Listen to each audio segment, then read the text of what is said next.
Hello दोस्तों, नमस्कार। SSC दीप पे आपका स्वागत है। आज हम जीके जीएस सामान्य ज्ञान में प्रैक्टिस सेट 18 करने वाले हैं। 18 जिसमें जीके जीएस सामान्य ज्ञान के 25 इंपॉर्टेंट प्रश्न लेके आए हैं। ये सारे इंपॉर्टेंट प्रश्न आपके एग्जाम में काफ़ी महत्वपूर्ण हैं, क्योंकि ये सारे एसएससी सीजीएल 2024 के प्रश्न पूछे गए हैं प्रीवियस ईयर में, और यह रिपीटेड प्रश्न है। इसका अधिक से अधिक प्रैक्टिस जरूर कीजिएगा, क्योंकि एसएससी या रेलवे की आप तैयारी कर रहे हैं, या पुलिस की तैयारी कर रहे हैं, या कोई भी स्टेट एग्जाम की तैयारी कर रहे हैं, तो ये सारे प्रश्न आपके उस एग्जाम में पूछे जाते हैं। इसलिए इसका अधिक से अधिक प्रैक्टिस जरूर कीजिएगा। आप सीधा प्रश्न पे आते हैं।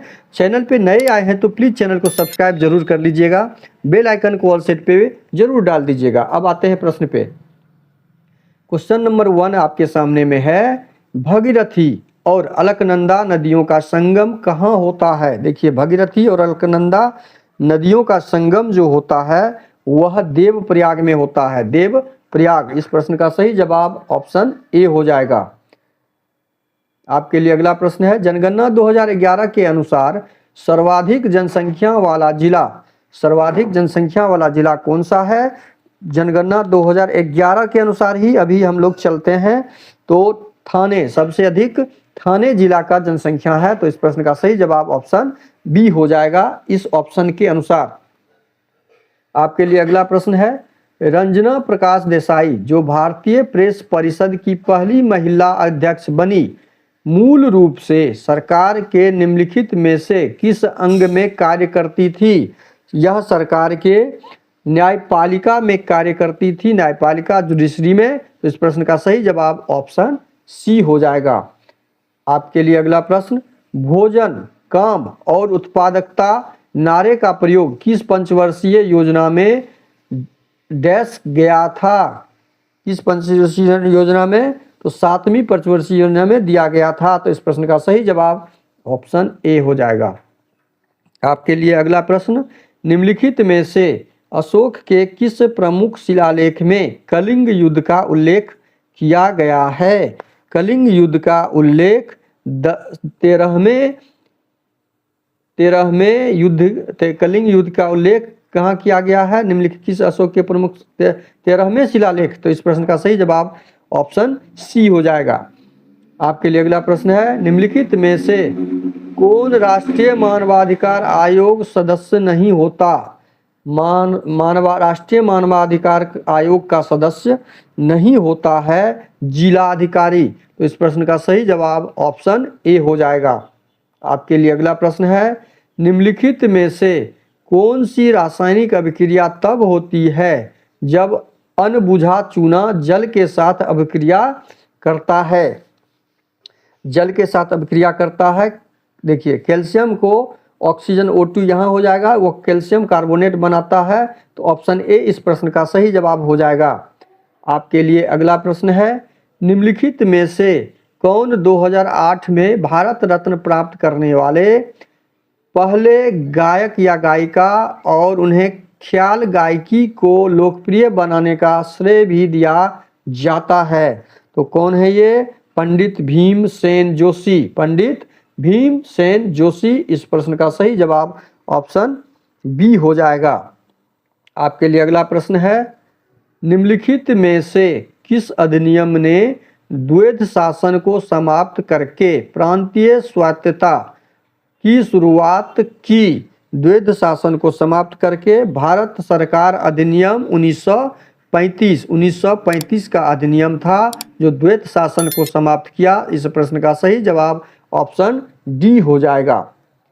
आपके लिए अगला प्रश्न है, 14 अक्टूबर 2021 तक प्राप्त जानकारी के अनुसार कौन सा भारतीय फुटबॉलर पेले के 77 अंतर्राष्ट्रीय गोल रिकॉर्ड को तोड़ने के लिए चर्चा में था? यह भारतीय फुटबॉलर कौन था? यह भारतीय फुटबॉलर सुनील छेत्री था। तो इस प्रश्न का सही जवाब ऑप्शन ए हो जाएगा। आपके लिए अगला प्रश्न, निम्नलिखित में से कौन सा विकल्प आलिकीय शिराविन्यास से संबंधित नहीं है?